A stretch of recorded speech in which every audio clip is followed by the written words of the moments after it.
This is Laugh or Death, hosted by keynote speaker Paul Ozenkup. Mallori DeSalle is a humorist, a therapist, speaker, and an Oreo sommelier. She's collaborated, connected, and cultivated learning opportunities all over the world for more than 20 years. Her credentials don't really impress her family, but occasionally her corny jokes make them laugh, which is the sign of just an excellent mother. Mallori, great to see you. Paul, I've missed you. Yeah, wonderful to see you again, and I'm happy you are here and chose to do this. Yeah. I know you understand how the show works. We want people to get to know the real Mallori. So let's dive in. What is something weird about you that you love, or something weird that makes you happy?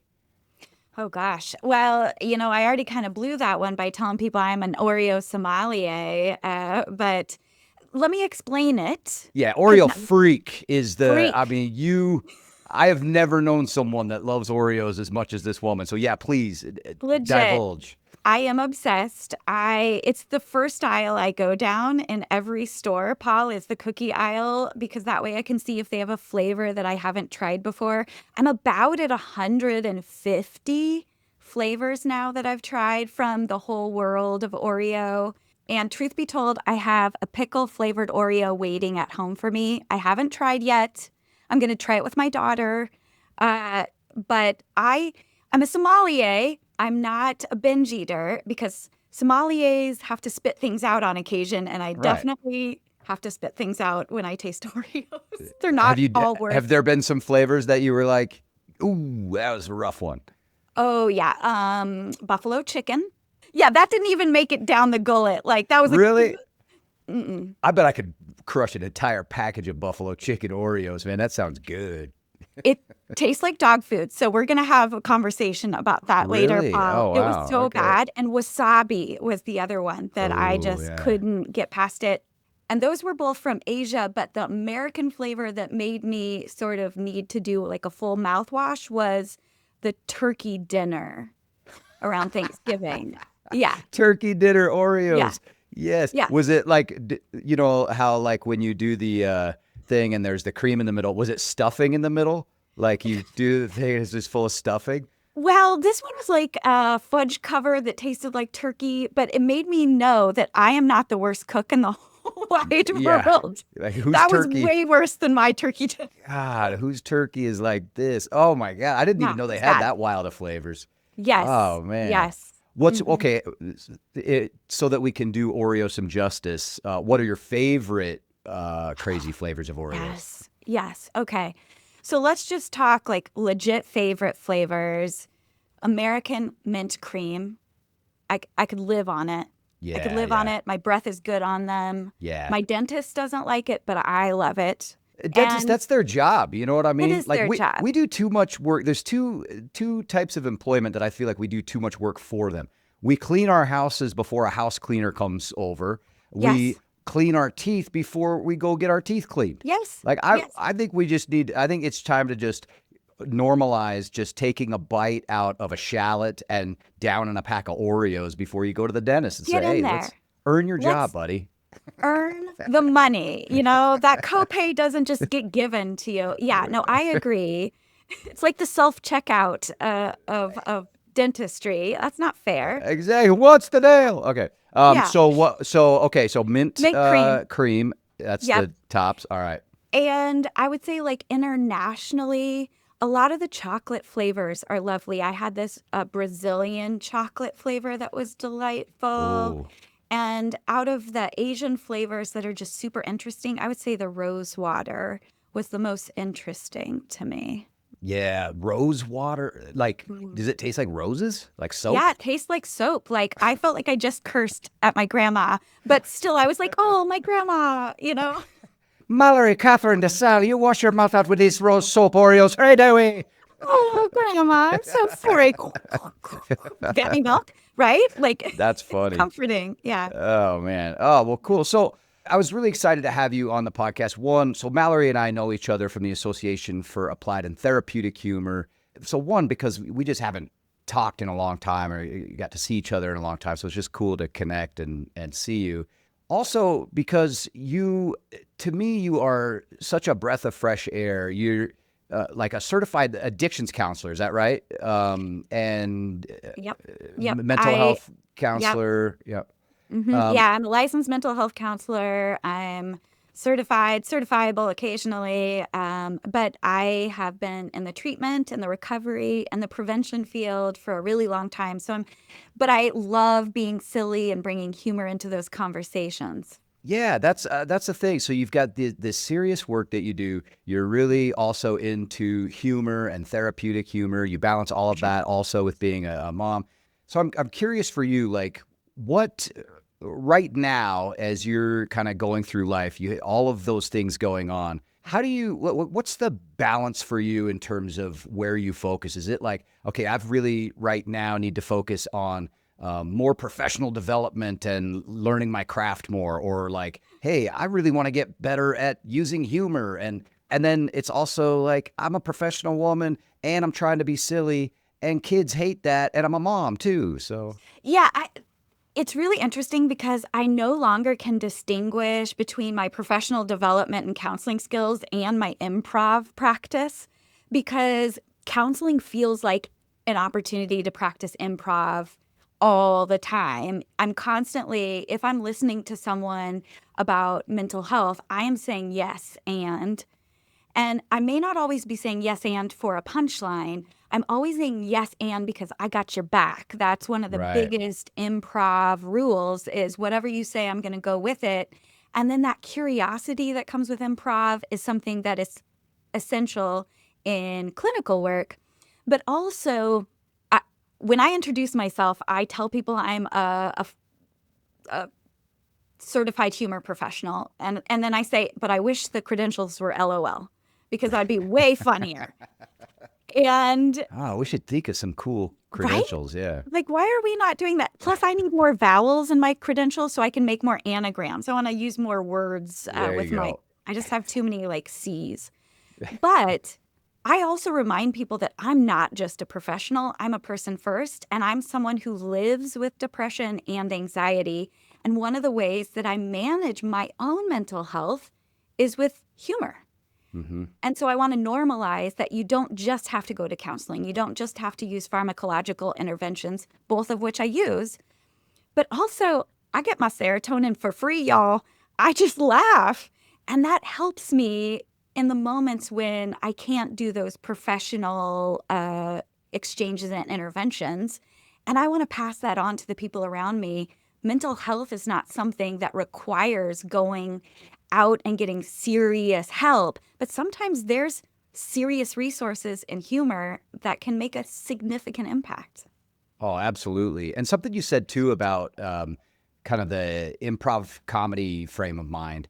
There's improv and there's improv comedy. And I think sometimes when we think of improv Yeah. comedy, it's like we're saying yes and in order to be funny. But one thing I've found with improv, and this is kind of taking it to like a way of being, a way of life, and a mindset for life, is like good improv tends to then lead to humor, and like comedy is a byproduct of being present in the moment, That's it. listening and Yeah. saying yes and Mhm. to what's going on in improv. And then in life, that's kind of what happens. Like you're Yes. sitting there using that therapeutically with clients, and being present and saying yes Yeah. and with them, and also in life when shit hits the fan and things aren't going great, and going, okay, well, I'm going to acknowledge the circumstances and kind of go from there and figure out what I can do next. And And it's a a lot of choice. times it leads to funny.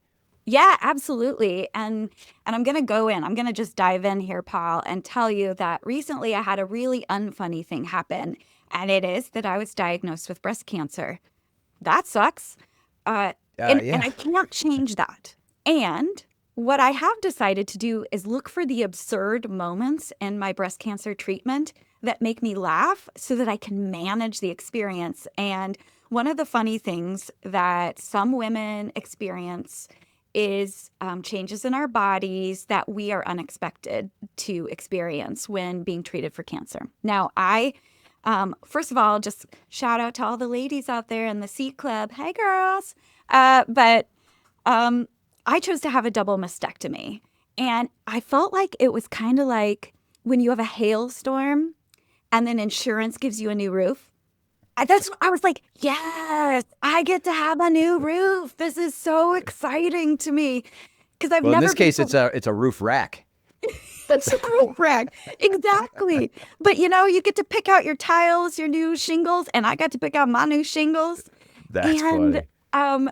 and so it let me see it from a different lens, like, oh, I've never before gotten to decide what size of bra I wanted to wear. So I got to pick that.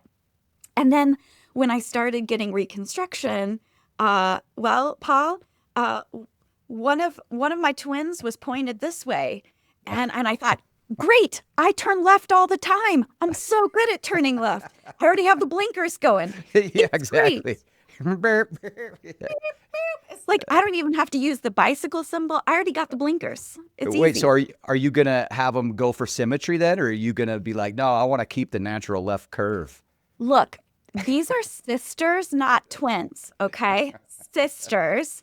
And frankly, this one needs corrective lenses. But That's it's great. okay. We are going to do some adjustments. But what I know now is that if I can laugh about it, it becomes more comfortable. It's not a shame thing. I'm not like, oh my gosh, I'm broken. I have this flaw. But instead, I'm just like, hey guys, do you guys want to see my cross-eyed boob? And then it just becomes this thing that I share. I know. It's like that. Great to meet you. Yeah, exactly. And to me, it stops being a problem because it's something that now I look at and I laugh instead of looking at and going, yeah, that's awful. And so I'm attaching the experience to, I can't deny that it looks different than I wish it did. And I'm going to choose to find more than one meaning in it. And the meaning is that I've survived cancer and that it's funny Yeah. as Well, opposed to broken. and think about the resilience that builds, like and I'm sure you've got moments where, the pain is a lot, the scarring, all that stuff is just like brutal. But when you're able to find humor in it, and then it really starts to become almost a badge of honor and resilience that, like, you know what? I am a whole different type of me now, and I'm a me that can go through this hard shit and still, find humor and laugh through it.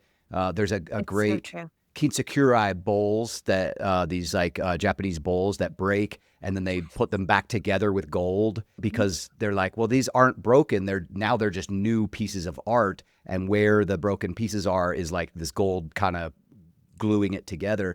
That's kind of what humor does for us, is it like creates this new piece of artwork that we are, that's like, hey, I'm resilient and look at what I could do. It's really cool. That's really cool. It's more interesting because of the cracks that have been brought together with the gold leafing. And that's how I think about it now, because I have these interesting stories, because I have these little scars. I now am so much shinier, so much more interested in the presence. I was just thinking, I am so much shinier. I'm I just mean, shinier. I can't decide if I'm going built for comfort or built for speed here with these things, But we've got a lacquer on these puppies. It's true. It's true. And, the part about cancer that no one tells you about are the things that get in the way of healing. And again, another really bizarre thing that happened was that I got fleas when I was recovering from my double mastectomy. Fleas, like dog fleas? Like, Yeah. Like those whoa. little insects that bite you that are on your cats and dogs. Is that a like normal side effect that, or like what? How did you get fleas? Radiation, fleas, Yeah, exactly. I thought the chemo. radiation would have taken care of those. Like, good news, No, man. We got I felt we got the margins we wanted. We killed the cancer. Bad news. You are infested with fleas now. you got fleas. Well, here's the thing. I have this theory about it that no one believed me, and they thought I was going plumb wild. They thought I was going cuckoo bananas because my son had a bunch of kids over, and I'm confident that a kid brought some fleas on a jacket, and then it went to the carpet, and the place where I was recovering was carpet, and nowhere else in the house had carpet. We just have wood floors. So I'm down in the basement, and my ankles are all bitten up, and I'm just itching, and I'm like, guys, I think I have fleas. And they're like, oh, you sweet thing, you just went through a trauma. Yeah. It's not that. That's chemo brain, like you're, it's okay, baby. Yeah, you just get some No. rest. You're over here And I'm itching. I am now using fingernail polish to cover every bite so that I can track where I'm being bit. I look like a cheetah, like a leopard, because I'm like red fingernail polish. I'm like, no, really, look, it's spreading. It's on my ankles. And everyone else is like, I'm having nothing happen. And so I go crazy on Amazon. I buy every flea trap known to man, and I put it in my basement. And then lo and behold, there's fleas freaking everywhere, except for upstairs. And, we have a cat. The cat doesn't have fleas. The family doesn't have fleas. It's just the basement has fleas. And I am in the basement recovering from cancer. Oh, my God. So poor mom who's recovering from breast cancer is just laying there, not only suffering from the disease and trying to recover, but just being eaten alive by bugs.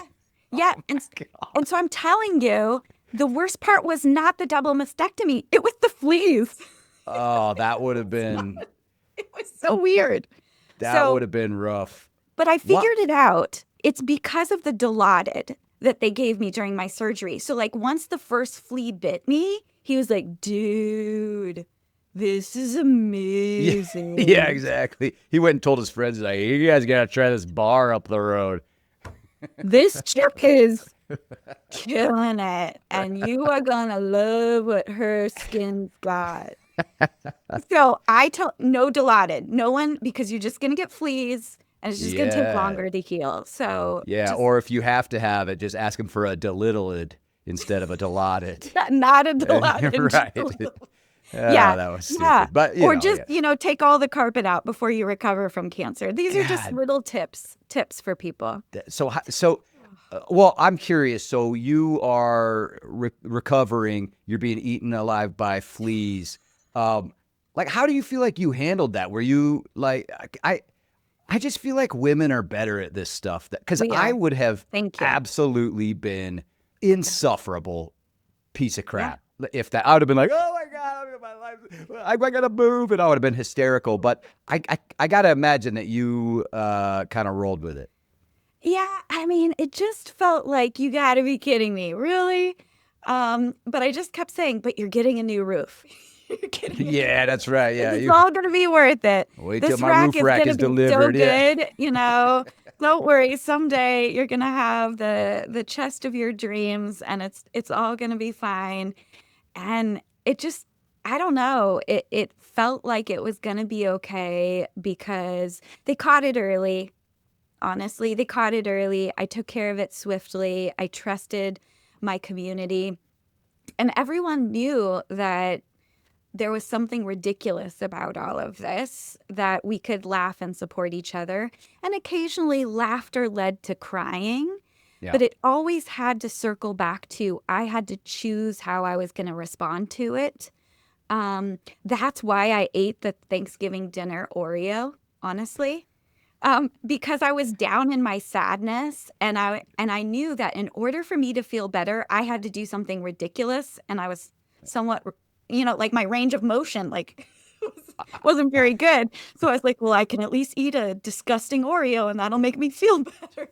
Well, and at this point, what's the problem with it? Like, what does it cause cancer? Like, what is it going to kill me? Like, hey, look, I could eat anything at this point, Right, right, yeah. Who knows what they're making? It's fine. Yeah, exactly. Who knows what they're making Thanksgiving Oreos out of? But oh man, well, that's amazing. And so I know you have that coming up, your surgery, right? Your reconstruction. I do. So I had my double mastectomy. And so for people who aren't familiar with the process, you can choose lots of different methods for managing cancer. And I chose to have a double mastectomy. I had the ability to then avoid radiation and the ability to then avoid long-term medications. So I feel blessed about that. So I get to have surgery finally. So finally the C's I've always asked for. And since I got the big C, I'm just going to get a pair of C's. So it's all working out for me. And the breasts that they use for reconstruction, like to help get your body ready, they're like bocce balls under your skin. So I call them my bocce boobs. They're they're hard as rocks. And because I'm newly divorced, I'm scared I'm going to put some guy's eye out. So it's a problem. We got to take care of this. We got to like get into it. So yeah, you got to get rid of the bocce boobs. But whoever shot, no, that's pretty close together. That's a pretty good. That's a pretty good shot. Circle. Yeah. Yeah, exactly. Yeah, the peanut gray hair. Yeah, the little white ball. That's got to be a tough thing to explain right now. If you're trying to date, I don't know if you're dating now that you're divorced, but man, that's got to be kind of a tough transition time of like, well, hold on just a second. These aren't quite ready for all that kind of stuff. Yeah, exactly. Like it's not safe for this. And, actually it takes me back to when I was a young person. I know you have no idea about the plight of the ladies and the bras, but there used to be a resource I like to call a water bra. But I felt like I was just starting all relationships on a lie because I'd have on this really beautiful, heavy chest. And then if I were having some intimacy, I'd thud on the ground. And there they went. I was like, oops, sorry. Splat. Here I am. Yes. He's like, did part of them fall off? Like, what's happening? You're like, yes, that's Victoria's Secret right there. Yeah. Victoria's Secret is just water. It's water. I didn't even know that was a thing, a water bra. Wow, that's amazing. And now it's like, well, these aren't water at all. These are just rocks. And so, you're trying to find some kind of happy medium. In between would be great, but I definitely don't feel like I don't have to say like, don't listen, I can take care of myself. Like, and then I just knock. You can't hurt me. Or if you say something superstitious, you're like, knock on wood. It's like a coconut bra. Oh man, that's funny. It's wild, well, that's great. You're finally getting the C's. You can move the C's from your initials after your name into your bra size. Isn't that nice? How about that? Exactly. Good for you. Yeah. Man. It's good. It's good. I always wanted twins, so it's nice. It's nice. So how many kids do you have? I have 3 kids. I have a 19-year-old in college. I have a 17-year-old that's graduating high school this year, and I have a 15-year-old as well. 2 girls. My younger 2 are girls, and my son is in college. So, motherhood. Well, it's one thing for you to handle all of this stuff with some levity and being able to joke around about what you're going through, and probably for your own mental health, doing that to kind of survive. But dealing with that, along with going through a divorce and along with everything else that comes with being a mom, how do you do that with your kids? Do they buy into the like, hey, let's laugh through it kind of stuff? Or are they like, Mom, just freaking this sucks. Quit being you, or whatever. Well, they think that for sure. Like, quit being you. Actually, the phrase is stop doing that. Yeah, fair. Or never again, Mom. And the thing is my kids know that I'm wacky. I was the mom that when my daughter would play softball, I would be the dancing mom on the side of the softball field. And I sort of resembled like that blow up guy on the car sales lot. Yeah. Wacky inflatable tube guy. Yeah. Once an umpire stopped and said, "Who is doing that?" And I was like, "Oh, sorry, sir."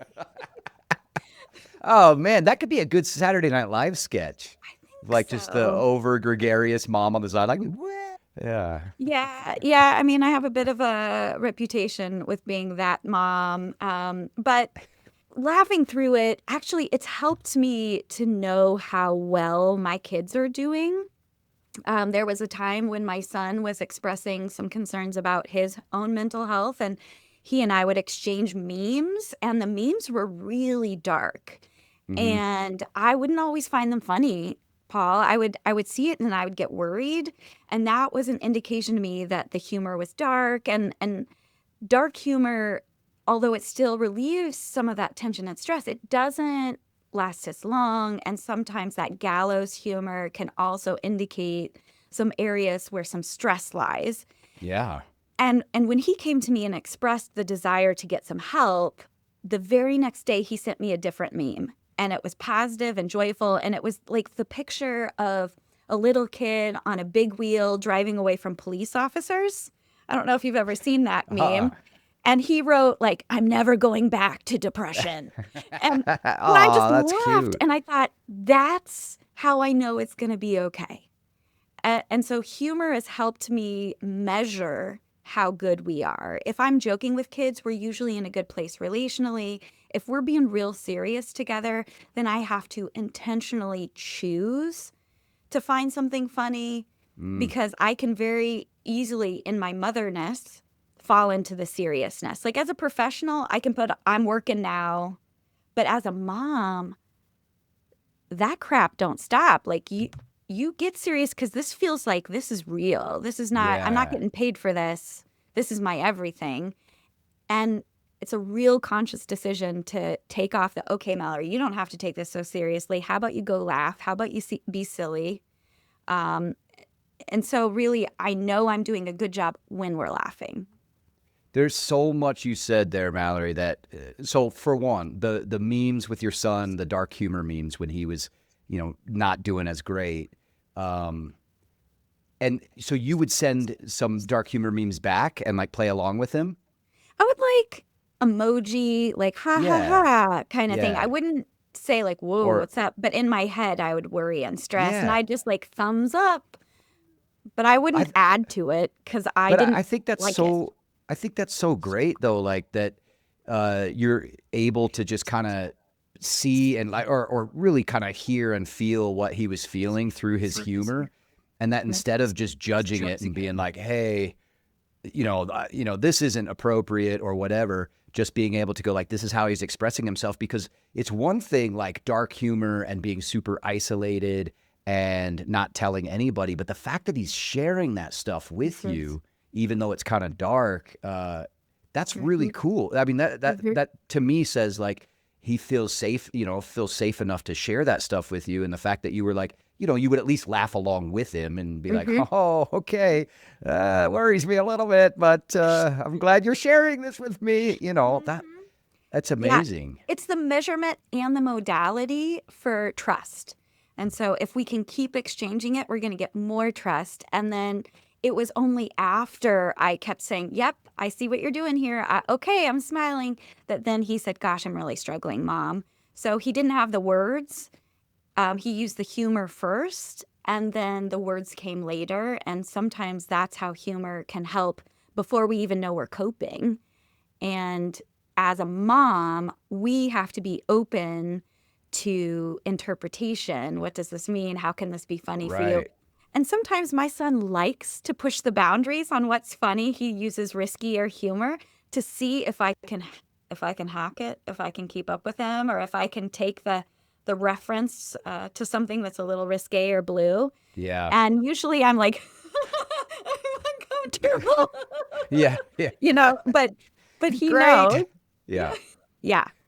That's amazing. There was research several years ago, and it was about millennials. And millennials are the first generation who said that their number one way of expressing themselves is humor.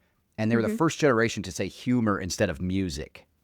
And because past generations, it was always like music is my number one way of being able to express myself, like sharing other people's music. And it made this change to like sharing humor. And I think it's because millennials, it was the digital native age of like memes and GIFs and videos and Vines and all that kind of stuff humor became so accessible to anyone. You didn't have to be a comedian to be able to share humor. And so we're able to express ourselves through that. So I picture like with your son expressing those memes, and even me, creating humor. It is definitely a barometer of where I'm at psychologically. My humor does get darker and more cynical when I'm at a darker, more cynical place, and it's usually a lot more playful and goofy when my life is pretty carefree. That's totally right. And what I've seen is an evolution in how he expresses humor. So one of the things that I love he does is he will make videos, and he will make basically WWE videos that he's made with his friends' heads on it, with other people's bodies. And then he'll do the broadcast voices. And Nice. it's ridiculous. It's absolutely ridiculous. But honestly, if you watched it, Paul, you may not find it funny. And yet he does. And then I choose to be an audience that supports. Like, because I know he thinks it's funny, I'm going to sit and laugh with him. Yeah. And that to me is how we can use humor to support people by just like seeing it through their lens and seeing like, what is he expressing? He's expressing ridiculousness. He's sort of poking fun at his buddy for doing this, and then he's making it absurd by adding that. And if he does that and it's something ridiculous, it's also showing creativity, presence. He's sharing it with his friends. It's connection, community. And I want to be a part of it. So I have to find a way to not judge it and to be present. And I just frankly love watching him watch it because that is so fun. Well, one of the best things you could do is just be a generous audience, be generous with your laugh. And I mean, that really just shows that you're supportive. And honestly, I think just almost everyone today, I think a lot of times we sit back with our arms folded, like this better make me laugh, instead of just being like down to laugh. Like I can't wait to laugh. I'm planning on laughing, and I can't wait for this comedian or this video or whatever to make me laugh, rather than like, prove it. It's like, I don't want to live my life that way. Sounds horrible. Yes. It's like, are you having a good time? Yeah. Tell your face. You know? Exactly. I had a guy at one of my talks. I was doing this keynote, and the whole crowd was rolling, but there was this one guy, and I kept, I'm like, I am going to get that guy. And I swear the whole time, man, he barely even cracked a smile. And I've got a little floaty thing in my there's like a dog, there's like dog hair floating somewhere. I'm like, oh great, now I'm gonna get fleas. they're coming through the headset from Mallori. Yeah. But this guy afterward, he comes up and he's like, I really enjoyed your presentation. I'm like, did you tell your face that? Because I was not getting any of that, bro. Like, man, we gotta do some laughter exercises. It's really tough. It's really tough to do that. And so that's become part of my philosophy. Part of what I'm doing in my work now, Paul, is helping people know that we aren't putting on the joke or the humor to entertain others in all cases. Only stand-up comedians are. And if we want to use humor as a powerful tool to mom, to professional, to grocery shop, we are doing it for ourselves. So it's not about the audience responding, but if you are in the audience and you want to support that person, be a generous audience member. And if you're helping someone else who's using humor, then remember, you don't have to make the joke for them. It's their idea that makes it funny, because it's all about our context. It's all about inserting our pain and discomfort into a situation that makes it feel different than the pain. And by flipping that to funny, we can heal from it faster. We can shift the way we think about it. And we're training our brain. It's that neuroplasticity that often at AATH we're talking about. But I want my kids to know that you don't have to be sad all the time. You can have bad things happen. In fact, I can't stop bad things from happening. And you can experience something bad. And then you can also say, and I also think about that and think about something funny at the same time. I don't just have to think about that situation and feel discomfort, but the side effect of me changing the way I think about it could also be that I laugh. Yeah. Well, and like, I think about your son and those like wrestling videos or whatever. It's like, maybe him and his buddies had a rough day and they got in a fight, and he's like, now I'm mad at Skylar, and so then it's like he makes a video, and it's like, okay, and now here I come off the top rope, elbow to the head of Skylar, and then you send that over to Skylar, like, oh, I crushed you, dude, whatever. I mean, yeah, you can. You mentioned flipping that to funny. You created a game Yes. to be able to do that, be able to take adverse events and like flip it into funny that you Exactly. use with groups. Tell me about that. Yeah. So Flipping Funny is a game that works a lot to help train our brain to practice taking things that are not funny and turning them into funny. And it works really like one of the things you and I probably did growing up, which is Mad Libs. And we start by just practicing and failing. And what humor helps us do is be resilient. We because you're a joke writer, you're a comedian, and I mean, just give me a percentage. How many of the jokes you've written actually get the laugh that you want them to get? Oh gosh, I think it's maybe 10%. Yeah. You know, like I mean, it may be less than that. Yeah. So very few jokes that we think funny initially lead to laughter. And so that's like the practice of taking something that's not funny and making it funny. But when you take something that has a fill in the blank that you have comfort in and you can start putting new words in it, it makes it funny very quickly. Like movie quotes are the best ones. So part of the game has some movie quotes like, I'm king of the... And what's the quote you already know it is? I'm king of the... Jungle. Okay. And it also could be for other people, I'm king of the... Castle. World. These are all like Right. boring things. But let's just start riffing. Like, let's just insert words. You say, I'm king of the, and then fill in a new word. Okay. All right. I'm king of the vasectomy. I'm king of the fleas. Yeah, there you go. King of the fleas. Yeah. And I bring back to you the dilaudid, the sacred vessel. I'm king of the missed phone calls.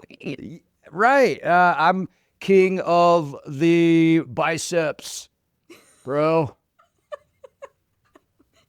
I'm king of forgotten that I still have an Amazon payment and I have the books. Okay, now it's getting too long, but Right. you know what I'm doing here. So what we're doing These days, I was just trying to think of a bit. I don't even have it funny yet, but these days I'm thinking I'm king of the droopy eyelids. My face is melting, Mallory.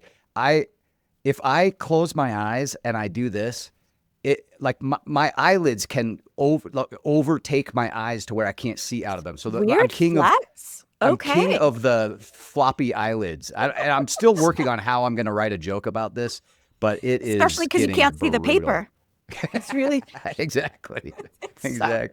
But see, that's the thing. So you're even taking it to the next step. Like first we say things like king of the pencil, king of the toilet. Everyone says king of the toilet. Like that's an obvious one. But It's then my we throne.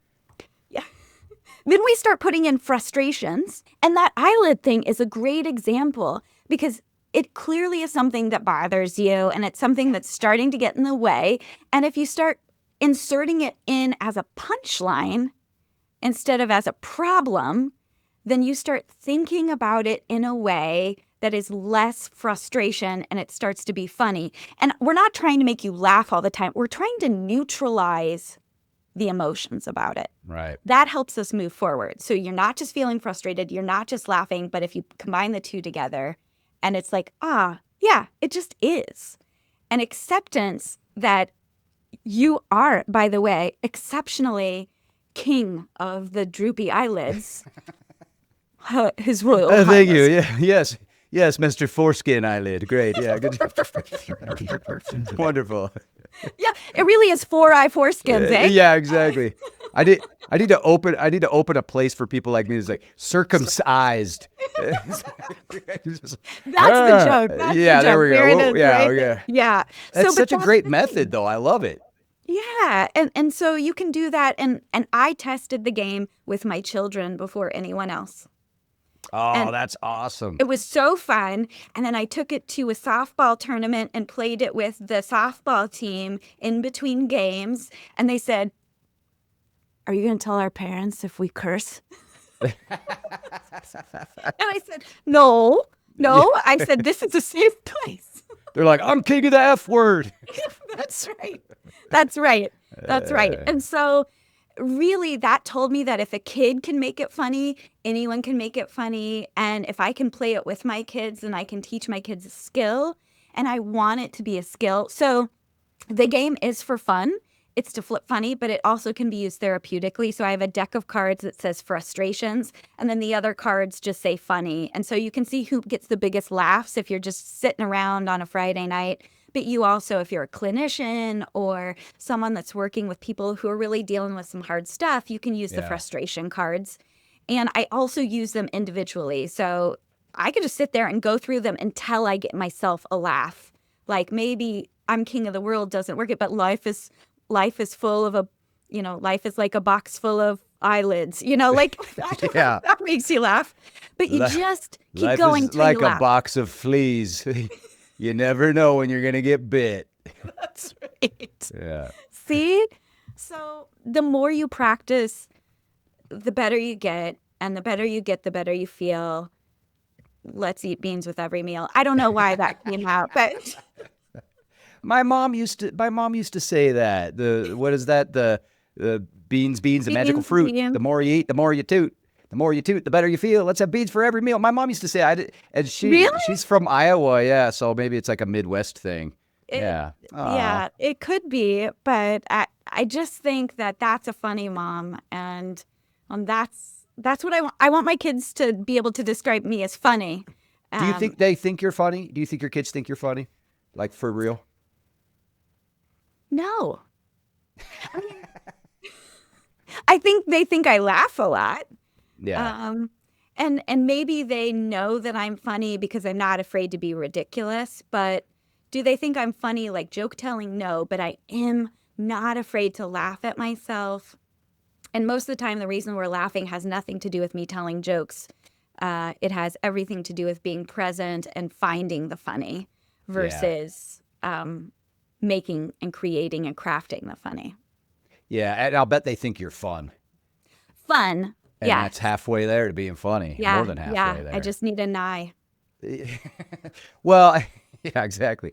Well, and I also think, I don't know about you, but I think in terms of my own parents, I didn't really start to fully appreciate who they were as people until I was like late 20s. Like it took me a while to like realize and respect different things about my parents, including their senses of humor. It's like, of course, no like 18-year-old thinks their parents funny. Their parents are annoying and embarrassing.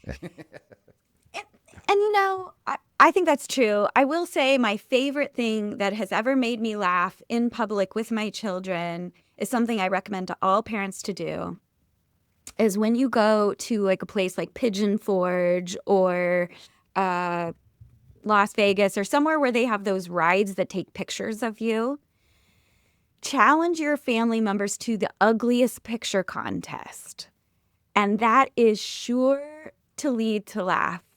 Because every vacation when we do mountain coasters, we take ugliest pictures and then we go back, we stare at the screen and we're like, oh my God. And it is the best. And the most recent time we did that, I think it was. Oh, like the picture, like when you get done with the ride and they're like, hey, do you want this picture? And you guys are all trying to do the ugliest face. We're trying to do that's the brilliant. worst face ever. And it was so good the last time we did it that the man sold it to us for free. Because they were so ridiculous that he's like, no, really, you can just have this one. Yeah. He's like, honestly, we just need to get this off of our screen. We're like, nobody wants to go on this ride anymore. And it's epic. Like, I want that on, that was on my kid's senior picture poster when he graduated high school. I mean, I hope someday that is just, we can choose our picture for IDs and they'll just be like, that's awesome. Yeah, that's one of my favorite things about, I've got 3 nieces and a nephew, and they're all really close. And they have a fake Insta account that is just the 4 of them. And they just post the most god-awful, like, videos of each other, teasing each other, but funny faces and goofy stuff. Yes. And I think they, only so many people know of the account. So I get to look at this account and it cracks me up every time. And those are things that that's what life is all about, man. It is. It's what life is all about. It's about making memories, building community, laughing together, healing together. And Yeah, I love it. I love laughing with my kids, maybe more than anyone else. It's the biggest joy of mine when my kids laugh with me, because, it's just so special. And yeah, I love it. I love having fun and playing with them. Well, we're going to save this episode of Laugh or Death in a little time capsule until your kids are in their late 20s and they can go back and listen to this and appreciate what a badass and funny woman their mom really is and go, oh my God, my mom is just killing life right now, even though it's throwing all sorts of crazy stuff at her. She's an awesome mom. So Mallori, thank you so much for doing this. People, go to MalloriDeSalle.com. We'll have a link in the show notes if you want to hire her to speak, check out more about her game, and just get to know Mallori. Thanks, Mallori. You've been listening to Laugh or Death with Paul Ozencup. If you're planning a conference or event and want something smart, meaningful, and actually funny, book Paul to speak. To learn more or to get a copy of his book, The Humor Habit, visit laughordeath.com.